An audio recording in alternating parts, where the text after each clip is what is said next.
حسبي ربي جل الله ما في قلبي غير الله نور محمد صلى الله لا إله إلا الله حسبي ربي جل الله ما في قلبي. حضرت حسان سے فرمایا حسان کھڑے ہو جاؤ میری نعت سنو. جتنا حضرت نعت پڑھ رہے تھے سننے میں بڑا لطف آ رہا تھا. یہ حکم میرے آقا نے حضرت حسان سے کیا. فرمایا کھڑے ہو جاؤ میری نعت پڑھو. حضرت حسان کھڑے ہوتے ہیں, حضور کی نعت شروع کرتے ہیں. وَأَحْسَنُ مِنْكَ لَمْ تَرَ قَطُّ عَيْنِي وَأَجْمَلُ مِنْكَ لَمْ تَلِدِ النِّسَاءُ. آقا آپ جیسا حسین و جمیل میری آنکھیں نے نہیں دیکھا. ذرا کہہ دیں محبت سے سبحان اللہ. تب سبحان اللہ کہہ رہے ہیں جب آپ کی بات سمجھ میں آئے, تاکہ میں سمجھ جاؤں کہ آپ سمجھ رہے ہیں. میرے آقا فرماتے ہیں حسان نعت پڑھو. حضرت حسان نعت پڑھتے ہیں. وَأَحْسَنُ مِنْكَ لَمْ تَرَ قَطُّ عَيْنِي. آقا میری آنکھ نے آپ جیسا سونا سونا کبھی نہیں دیکھا. آپ جیسا سونا سونا کسی ماں نے جنا ہی نہیں ہے. آقا کیسے کسی کوئی ماں جنتی, آپ جیسی آپ کی ماں جیسی تو کوئی ماں نہیں ہے. آپ جیسا سونا سونا کسی ماں نے جنا ہی نہیں. میرے آقا فرماتے حسان خاموش ہو جاؤ. ابھی حسان نے یہ نعت شروع کی.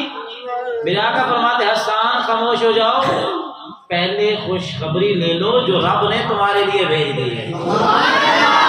خوشخبری سن لو, میرے رب کی طرف سے پیغام آ گیا ہے. میرا رب فرماتا ہے حسان سے کہہ دو تم نے میرے نبی کی نعت پڑھی ہے, رب فرماتا ہے ہم نے تمہارے اوپر جنت واجب کر دی ہے. ہم نے جنت واجب کر دی ہے. تو پھر میں کیوں نہ کہوں یقیناً آپ ہر عاشق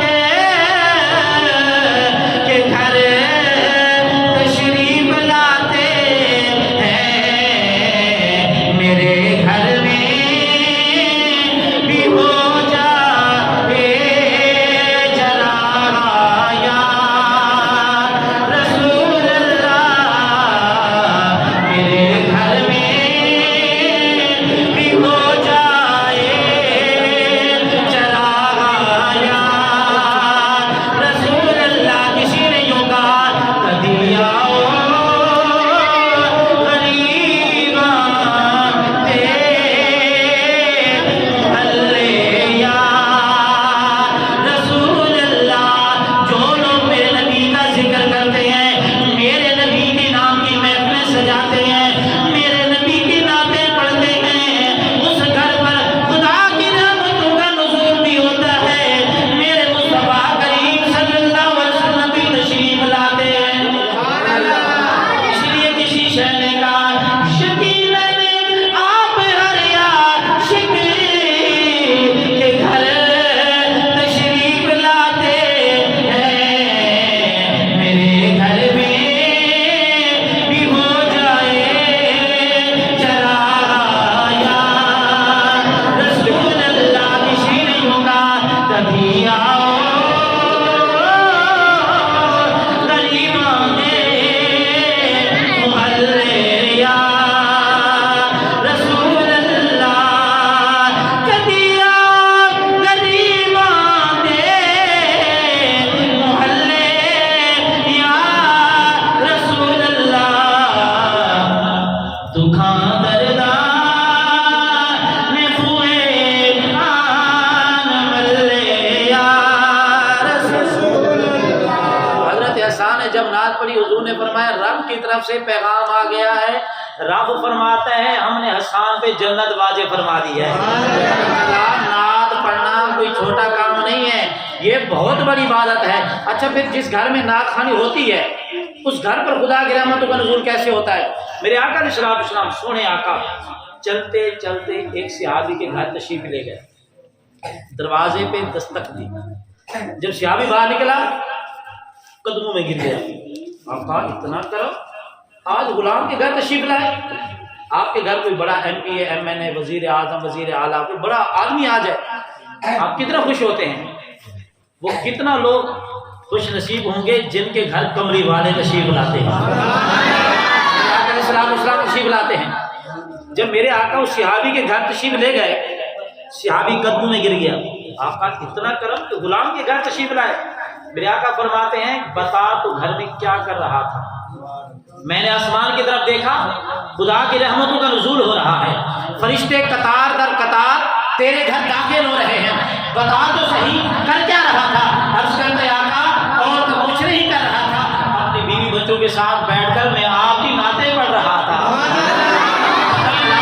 جس جگہ حضور کے ذکر کی محفل ہوتی ہے، حضور کی نعت خوانی ہوتی ہے، اس گھر پر خدا کی رحمتوں کا نزول بھی ہوتا ہے. کملی والے اس گھر میں تشریف لایا کرتے ہیں، حضور کے ذکر کی محفل سے جا کے بیٹھے ہیں.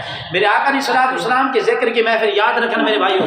آپ نماز پڑھتے ہیں، 5 وقت نماز پڑھتے ہیں، قاری صاحب پڑھاتے ہیں، علامہ صاحب، ہم سب نماز پڑھتے ہیں. یاد رکھنا نمازی بندہ کبھی دعویٰ نہیں کر سکتا میری نماز قبول ہو گئی. ہم نے تو پڑھنی ہے، اس کی مرضی میرے رب کی، قبول فرما لے رد کر دے اس کی مرضی ہے. بندہ دعویٰ نہیں کر سکتا.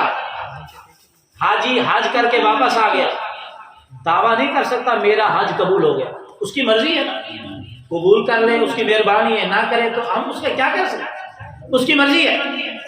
نمازی نماز کے بعد دعویٰ نہیں کر سکتا قبول ہو گئی، حاجی حج کرنے کے بعد دعویٰ نہیں کر سکتا قبول ہو گیا، روزے دار روزے رکھنے کے بعد دعویٰ نہیں کر سکتا قبول ہو گئے. اسی طرح صدقہ خیرات کرنے والا بعد میں دعویٰ نہیں کر سکتا میری خیرات قبول ہو گئی. لیکن یاد رکھنا میرے بھائیوں، نمازی دعویٰ نہیں کر سکتا، روزے دار دعویٰ نہیں کر سکتا، حاجی دعویٰ نہیں کر سکتا، اسی طریقے سے صدقہ کرنے والا سکی دعویٰ نہیں کر سکتا. خدا کی سب کی قسم 2 کام ایسے ہیں کبھی رد نہیں ہوتے، نہ مصطفیٰ کا میلاد رد ہوتا ہے، نہ مصطفیٰ پہ درود رد ہوتا ہے.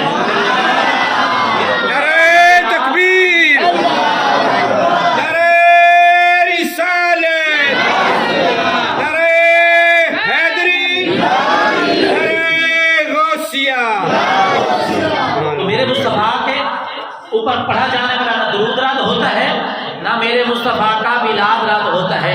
اس لیے یہ جو میلاد کی محفل میں ہم بیٹھے ہیں، خدا کی عزت کی قسم یہ میلاد ایسا ہے قبول ہی قبول ہے، یہ کبھی رد نہیں ہو سکتا.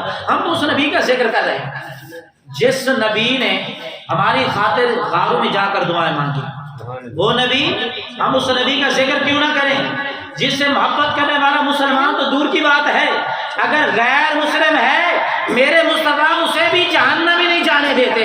ایک یہودی بچہ ہے، یہودی ہے، حضور سے محبت کرتا ہے، آتا ہے حضور سے پیار کرتا ہے، محفل میں بیٹھتا ہے، اس کی عبادت کیا کام کیا کرتا ہے.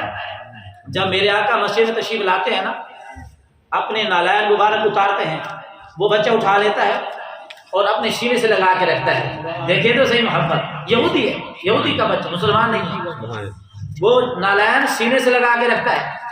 میرے آقا علیہ السلام جب جانے لگتے تو جا کر رکھ دیتا، میرے آقا علیہ السلام پہن کے چلے جاتے. وقت گزرتا گیا، وہ بچہ نہ آیا. حضور نے فرمایا وہ بچہ کہاں ہے؟ نظر نہیں آ رہا جو ہمارے جوتے اٹھایا کرتا ہے. صحابہ نے عرض کیا رسول اللہ بیمار ہو گیا. میرے آقا فرمایا چلو اس کے گھر چلتے. میرے آقا اس کے گھر تشریف لے گئے. میرے آقا علیہ السلام نے جب اس کی حالت دیکھی نا کہ مرنے والا ہے، میرے آقا نے فرمایا بیٹا کلمہ پڑھ لے، بیٹا کلمہ پڑھ لے، آج میں تجھے خصوصی دعوت دینے کے لیے آیا ہوں، بیٹا کلمہ پڑھ لے. تو اس نے باپ کی طرف دیکھا، باپ نے بھی اشارہ کر دیا، بچے نے کلمہ پڑھا، اللہ کو پیارا ہو گیا، مر گیا. حضور نے فرمایا اگر کسی نے جنتی کی زیارت کرنی ہو تو اس بچے کی کر. محبت کرتا تھا نا، حضور سے پیار کرتا تھا.